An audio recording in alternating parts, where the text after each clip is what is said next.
In this video, I'm going to discuss the new Master Rule change in Yu-Gi-Oh!, how this is going to affect the TCG on April 1st, 2020, and some strategies I feel will get a significant buff from this update. So before we can even discuss the impact, what exactly is Master Rule 5? Firstly, it's technically not called Master Rule 5, but I titled this video that because we're Yu-Gi-Oh! Players and can't read. Moving on from my fire roast, Master Rule 5 allows you to summon Fusion, Synchro, and Xyz monsters into the main monster zone without the need for the extra monster zone or link arrows. The thing is, however, link monsters and pendulum monsters, thank God, still follow the same rules. This change single-handedly solves one of, if not the biggest problem people had with link monsters initially, being that they were forced to play link monsters in their own deck. While clearly this isn't as big of a deal nowadays with so many link monsters having good effects for decks, that didn't change how you're still forced to play link monsters in almost every deck.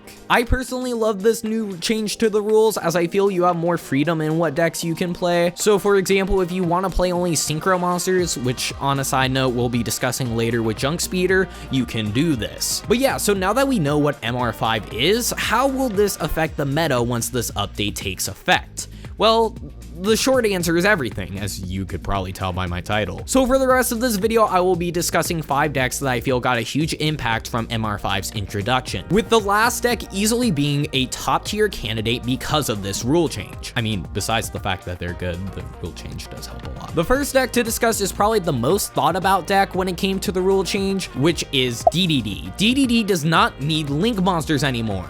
This is a big deal for the deck, as all of its old combos can now be used once again. I wanted to bring up this deck, but I really don't think it would do anything relevant, as while putting out 2 to 3 disruption is cool and all, Orcus can easily put up 2 disruptions with 1 card comparatively to DDD needing 3 cards for 2 disruptions, so it's a bit too late for DDD to shine once again, just like how the Stretcher deck was too late for them. I never forget. But regardless, it's great for DDD players to play their deck once again. The other archetype that automatically gets thought about with this change is Fluffals. The deck as well is no longer bound to needing links and can once again OTK. This deck isn't top tier, but I'm positive that they can get regional tops, and it's definitely great to see this deck come back as an actually viable strategy. With light, however, there will always be darkness, as a yin and yang represents, or I mean, Star Wars had some quote in there about this. Point being that from this point on in the video, we're going to discuss some truly disgusting things that MR5 brings to the game. You mean me? Blade, that was really mean. Bart, I wasn't talking to you. But yes, you are really disgusting. Do you even realize what you do when I'm not here? Alright, Blade. Besides summon sorcerers, I don't know— Oh god, Bart! I was just going to make fun of you for playing on Dueling Nexus! The third deck that I want to talk about is Junk Speeder. This deck got a significant buff, and by that, I mean this deck is literally playable and potentially even top tier after the update with the Master Rule. If you don't know what this card does, you can synchro for it with 1 Synchron tuner and 1 non-tuner. It's a level 5, and when synchro summoned, you can special summon any number of Synchron tuner monsters from your deck with different levels. So this means I can summon a level 1, 2, 3, 4, and 5 Synchron tuner monster from my deck. Wow, if link monsters didn't exist, this card would be busted. Oh wait, the problem before was that you were locked into the extra monster zone with this card, and because you can only summon synchro monsters the turn this effect is used, you can't have any more zones. However, the big difference now is it doesn't matter if you don't have link monsters because you can use all zones for synchro summons. So basically, this deck works now, and could even be top tier. There are potentially a few problems, however, one of them being Nibiru. Funny enough, you may not even care about Nibiru. One way you could potentially play around Nibiru with this strategy is Herald of the Arclight. If you can summon Herald before you summon Speeder, you enable your Speeder to resolve through Nibiru and any other hand trap, making this play way more effective going first, as Herald of the Arclight can negate a monster spell or trap effect. And so additionally, even if they don't hand trap you, Herald of the Arclight is still amazing because it's just a free negate. So you may be wondering though, how would you make Herald and then Speeder? Is this a consistent way to play through Nibiru? true? Well, with a card like Double Star Shaman, potentially yes it is. My point is, now that you're fine with being locked into synchros, this deck may honestly work. And I could totally see a deck like this be top tier as long as this combo is powerful enough. We get the new Synchron support from Legendary Duelist that supports Junk Speeder,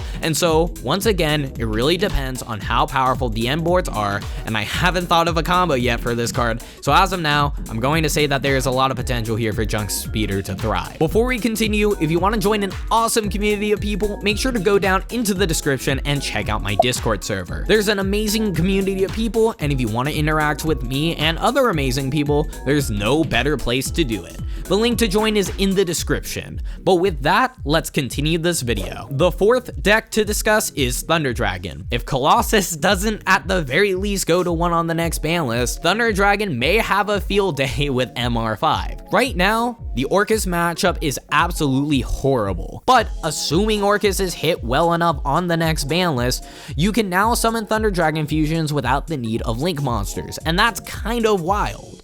I wouldn't say it's that nuts going first comparatively because this deck doesn't need extra zones for its combos. It's more so when going second. You don't need to link into anything in order to open up fusion plays. Let me give an example. If you link into Nightmare Phoenix, traditionally you are stuck with that Nightmare Phoenix in the extra monster zone and can't summon any more Thunder Dragon fusions unless you use that fusion for something like Unicorn.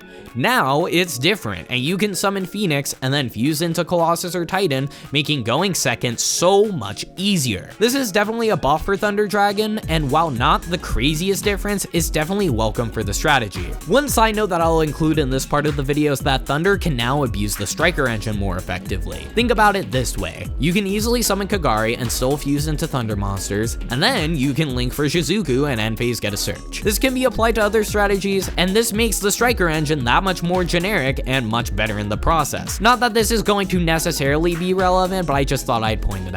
Before we get to the final deck, one thing that I do want to mention is that there are a ton of engines that benefit from this rule change. So to give a perfect example, let's take Ultimaya Tzolk'in. Tzolk'in would need 2 arrows available on a Link monster in order to use its effects, but now with this rule change, you can just freely use Ultimaya Tzolk'in's effect and then link with Ultimaya Tzolk'in later on, which is absolutely wild. Ultimaya Tzolk'in being a dragon means you can very easily summon this, get another dragon on the field like a Crystal Wing, and then link this and another dragon into Hieratic Seal, making for just more disruption overall. However, another engine that gets a ton of benefits from this is Utopia Kaiser. Utopia Kaiser is an Xyz monster that enables you to summon a ton of number monsters from your extra deck, and once links came out, this card was unplayable, but now, because you can summon Utopia Kaiser without the need of link monster zones, Utopia Kaiser can actually be used again in order to summon number monsters from your extra deck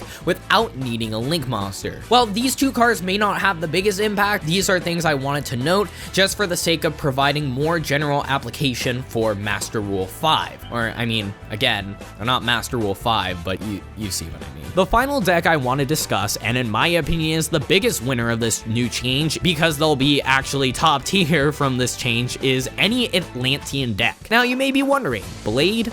What the heck are you saying? Well, in Eternity Code, we get new water support in the form of the Deep Sea archetype. I won't explain what they do in this video because that's a different video in of itself, but because these cards are so good for water, and because of this new rule change, they will be top tier after Eternity Code. They can consistently end on 3 to 4 snipes out of hand, Totally Awesome, Dweller, and more negates, while being very resilient to hand traps. It really is bonkers how good this deck is. Now, I know I'm saying all of this without explaining what they do or how the combo is performed, and there is a reason for this. I plan on eventually making a video all about the Deep Sea archetype and how it makes water top tier. So, if you want to see that, make sure to subscribe to the channel and turn on notifications to stay notified for when that video comes out. Master Rule 5 is wild. While a lot of the meta consists of Link monsters, which I feel makes this Master Rule not as impactful as it would be, this is overall a great change for the game, and I'm excited that so many different decks